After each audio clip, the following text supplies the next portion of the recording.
pourquoi les flammes existent alors qu'il y a déjà les victoires de la musique? À la base, les victoires de la musique, c'est une cérémonie installée depuis longtemps. Le principe est simple, récompenser les artistes qui marquent la musique française. Donc forcément une question se pose, si une cérémonie comme ça existe déjà, pourquoi en créer une autre? Pendant que le rap prenait une place énorme dans la musique française, beaucoup estimaient qu'il n'était pas reconnu à sa juste valeur dans ce genre de cérémonie. Parce qu'au final, c'est le genre dominant dans le streaming, dans les classements et dans la culture populaire, mais malgré ça, il n'avait presque pas sa place dans les cérémonies. Et ce malaise va peu à peu s'amplifier jusqu'aux Victoires de la musique 2022. Ce soir-là, SCH reçoit le prix de l'album le plus streamé et il en profite pour saluer une partie de la scène rap absente de la cérémonie. Alors, je vous l'avoue, je suis un peu gêné ce soir de tenir cette victoire-là dans mes mains sans les voir ici, assis, en face de moi, ces grands messieurs qui auraient mérité tout autant que les artistes ici présents de célébrer leur victoire de la musique. Il est clairement en train de pointer du doigt le problème devant tout le monde. Et quelques jours plus tard, Bouscapé, Yard et Smile annoncent les flammes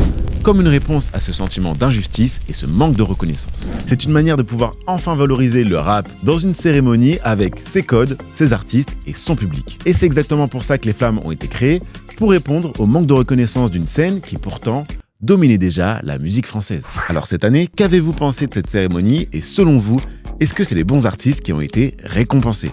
Dites-moi tout en commentaire.